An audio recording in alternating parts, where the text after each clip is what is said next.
Hello and welcome to our London History podcast, where we share our love of London, its people, places and history in 20-minute espresso shot episodes, served with a dash of personality. I am your host, Hazel Baker, London tour guide and CEO of London Guided Walks, providing private tours, treasure hunts, guided walks and live London quizzes to Londoners and visitors alike. Don't forget to accompany this podcast. We also have great show notes, including pictures, and we also have a London history related blog post for you to enjoy. Latest blog posts include the sad past of Danson House, Lime Street's brief moment of Catholicism, and also Walter Sickert. And we also have our second podcast called The Daily London, providing you with daily inspiration Monday to Friday of things to do in London for Londoners. Yes, even in lockdown 2.0. You can listen to on all of the normal channels, including our website, londonguidedwalks.co.uk/flash. And as you know, the tours that we do, even the virtual ones, are all above ground. But what about the hidden London history beneath our feet? Joining me today is Siddy Holloway, Hidden London Engagement Manager at London Transport Museum, and is a historical expert on London's disused stations. Yes, indeed. I mean, it's such a fascinating subject, and a lot of people get very excited when I tell them what I do because it's sort of, I don't know, spooky and secret, and people are very fascinated by what lies beyond those closed doors that you're not allowed to go through. And how did you get into all of this? It's one of those things that is incredibly bizarre about the world, isn't it? It's somehow one thing led to another. So I'm originally from Iceland. I've lived in the UK for over 10 years now. I moved over to do a BA in acting in drama school. And when I was finishing drama school, I needed to find sort of a stage name. So Siddy is my actual name, but Holloway is my stage name. And I was trying to figure out how to, get a good stage name. And finding a last name for yourself isn't the easiest thing in the world. And Holloway came because I was on the Piccadilly line, and I saw the next stop was Holloway Road, and I liked it so much that I decided to keep it as a name. And then fast forward a few years, and I got a job with the London Transport Museum after having been a London walking guide for quite some time. Mm-hmm. I know it seems like we all start sort of, the streets call us. They most certainly do. And yeah, they were setting up a new program called Hidden London at the time, and it was kind of a very new concept. And they asked me if I wanted to kind of lend my guiding expertise to the project, and I of course was really thrilled to do that. And we've grown from there. Now, I know the tickets to your Hidden London tours, they sell like hotcakes. And one of the silver linings, as opposed to Lockdown 2.0, is that you are offering virtual tours in places that we couldn't necessarily get physical access to at normal times. Yeah, so I mean, the virtual tours came as an idea after. So when lockdown happened, of course, we had to stop, delivering at all our sites, as did the entire world, and we all stayed at home. And we decided to we started this small thing called the Hidden London Hangouts, which is our YouTube series. And really, it was just the four of us kind of chatting about some of our sites, and we just thought, maybe a few people would watch it.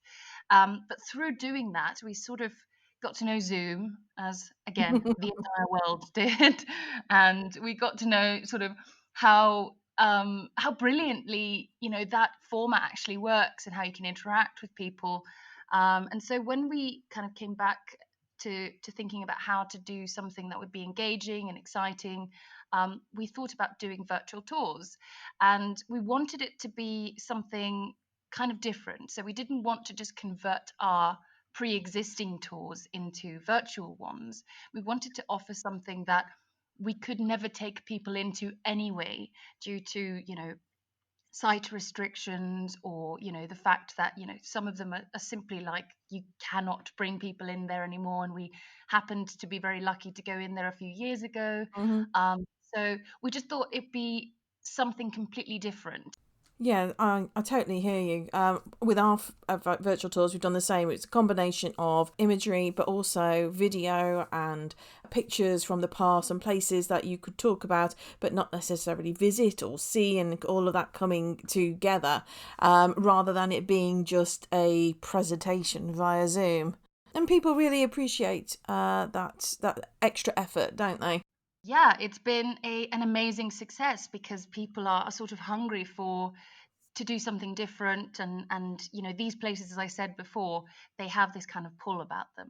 People are, especially if there are any remnants of it on the surface when people walk past, and many people have often wondered for maybe years, what is that building? It looks like a tube station, but it's not open. What is it, and what did it do? And so the virtual tours have been such a brilliant project, and I'm really proud of how it's come, kind of how it's progressing.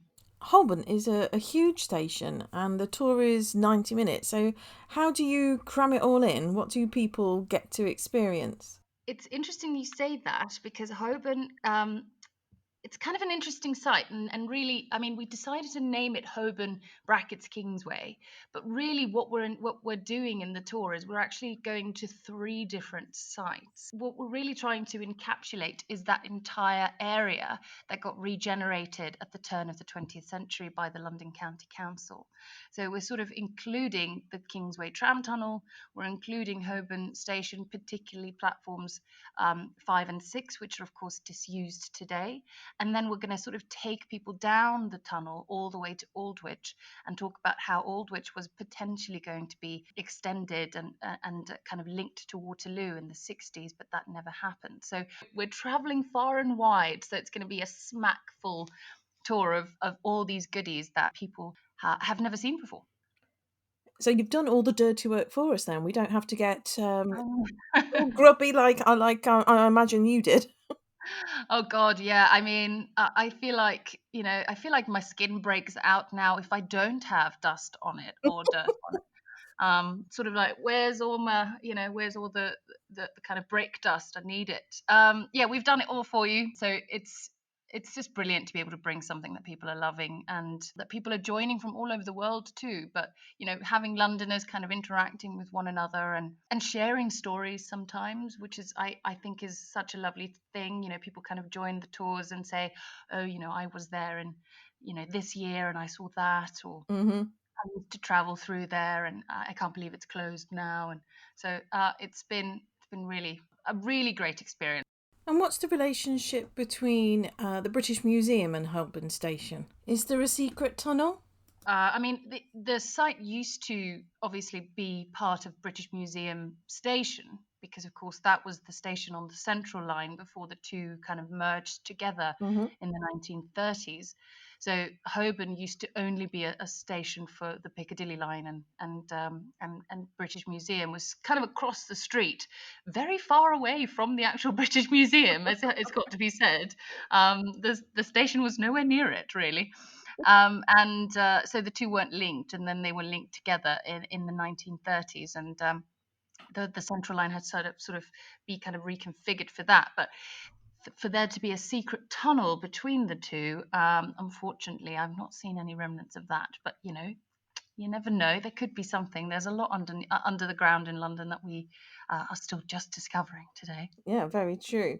Brompton Road is another venue that you're focusing on for the virtual tours. Mhm. What piqued your interest to deliver that one? I don't know very much about it. Brompton Road, honestly, it's that along with the other tour that we do, which is King William Street, is really known in the transport geek world as the holy grail of disused stations, Oh. um, because it is the reason why it's so kind of why it's such an urban legend, so to speak, is because you can't actually access it from the surface. Mm. You have to go there via the tunnels. And the way you do that, the only way really to access Brompton Road is to board a Piccadilly line train with the driver and the driver's cab, and then detrain in the middle of of the tunnel. And the only way you can do that is to board an actual passenger train. So it feels like the most James Bond secret thing you'll Yeah. ever do in your life. And that's also the reason why we'll never be able to do tours there, physical tours, because you can only fit like 3 people in a driver's. Brompton Road is a really amazing site, and the reason why it's not accessible I'll get to in a second. So it was on the Piccadilly line. It's between Knightsbridge and South Kensington, hence the name Brompton Road. Mm-hmm. Um, it was a fairly beautiful station. It used to be, it was set right on Brompton Road itself. And it was kind of those typical Leslie Green kind of oxblood tiles Mm-hmm. and all the, the lovely acanthus leaf design inside inside the ticket hall. But being located where it was in a very affluent part of London, with its 2 neighbouring stations being, well, better located really for anything that you would be kind of seeking in that area, it never really gained kind of a lot of custom. So it very quickly after opening in 1906, it just sort of started to dwindle. There were a few stations on the Piccadilly line that really never picked up much traffic. So by the 1930s, when Knightsbridge, its neighbouring station, was getting a new escalator fitted in, or its first escalator, because of course it was operated with lifts before, it moved the entrance of Knightsbridge station sort of closer, sort of down towards Harrods, and so closer towards Brompton Road, and that just meant that the station was made redundant. It really just wasn't used. So they closed it on the 31st of July 1934, and it kind of quickly became sort of forgotten. That is until the Second World War, the station was bought by the War Department to become the headquarters for the 1st Division of the Anti-Aircraft Department of the Territorial Army. So basically all of the ARP defences for London and sort of the southeast were coordinated from Brompton Road tube station during the Second World War. So it's a fascinating place, and most of the remnants of that are still in situ on the platforms when you go and visit. Even the lift shafts were converted into 4 situation rooms, all of which you've still got maps on the wall. The paint is still there, some of the equipment's still there. So it's honestly like stepping into a movie set or something. It feels completely ridiculous that it's still there after all these years, and it's real, but the reason why you can't access it from the surface is because the surface level building was sold by the Ministry of Defence in 2014. So it's actually it's been capped off completely as it's going to be converted into, I believe, a block of flat, but there's some delay in that construction project. So the only way to access this insane, amazing, incredible pocket of history in the centre of London is via a driver's cab on the Piccadilly line, or if you're really keen, as we've done a couple of times, you show up at Knightsbridge station at 1 a.m. in the morning after all the electricity goes off the rails, and you walk down the tunnel, which we have done, and we stayed there when we were filming for the virtual tour. We stayed there until 5 a.m. shooting, and we had, of course, a member of staff with us who, from London Underground, who was there kind of supervising and making sure we were okay. And he was kind of going, right, guys, if you don't go out of here in the next 30 minutes, they're going to switch the power on and you're going to be in trouble. So we just couldn't believe it, because it just, I went there for the first time back in 2017, but some of the parts of the station back then were actually still locked up or closed. So the lift shafts, for example, weren't accessible. But when we went this time, everything was open. So it was just like, we were like kids in a candy store, and we recorded all of this incredible footage. And it's the first time this stuff has ever been shown. I mean, I had never even seen photos of some of these sites, especially like the spiral staircase, all of the witness marks. We'd never seen any of it. There are no historical photos that exist of it. So it's just been like, it's been a dream, Hazel. It's been an absolute dream. You were giving me goosebumps. You really are.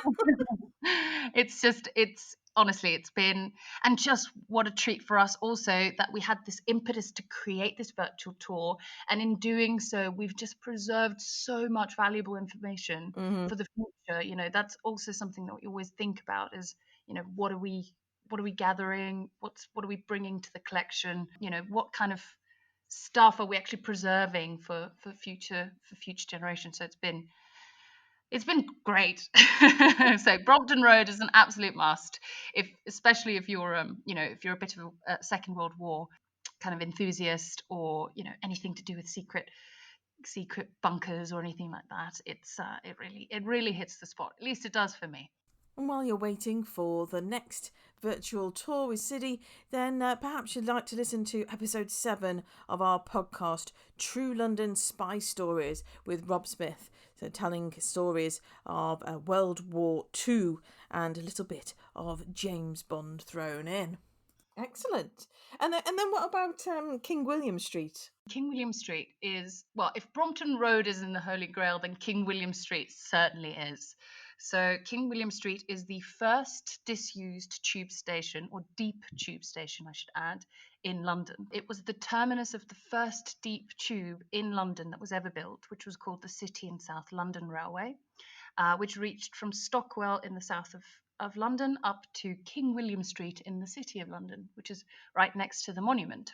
And this line opened in 1890, and as I said, was the first sort of tunneled deep tube in the world, and one of the first electric railways in the country after, I believe, the Brighton Pier Railway, which wasn't quite the same, but it was an electric railway. And it was a complete pioneer. It changed the game, so to speak. And King William Street was the terminus, the city terminus for this line. And you might be thinking, where is this line today? It's of course a part of the Northern Line. It was the terminus. It was the sort of end point, and it only survived for under 10 years. So it opened in 1890, but closed in February of 1900.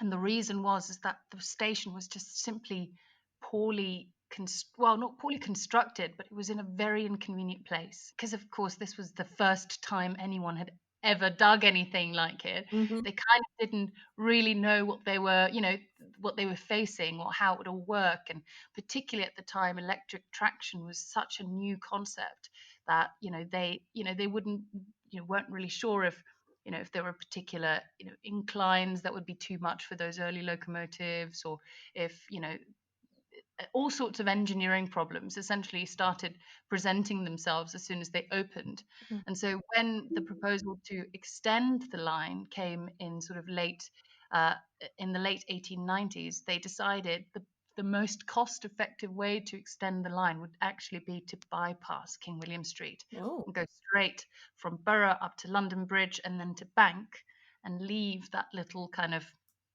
branch of King William Street just as it was. We go over why they did that and what the engineering problems were, and why they kind of had all of these difficulties. We actually show people in place why it was an impossible station to do anything with, really. So yeah, they left it in 1900, and then after that, as I say, it's 120 years since it closed, let alone opened, closed. So it's this gorgeous kind of remnant of this old, Victorian deep underground architecture that really you just don't see in many places anymore. And it's also doing it's had a few jobs since its original one since it got sacked from its original one. Every time I've been there, I'm always just like, oh my God, I can't believe this is still here, because it feels like industrial archaeology, going into these places. It really feels like touching the history of the recent past, but that shouldn't really exist anymore because everything gets swiped away for the new these days. So something like that surviving still is just incredibly exciting. Well, your excitement is infectious, Siddy. I was sitting here with goosebumps, trying to work out which of the virtual tours I can get on first, really.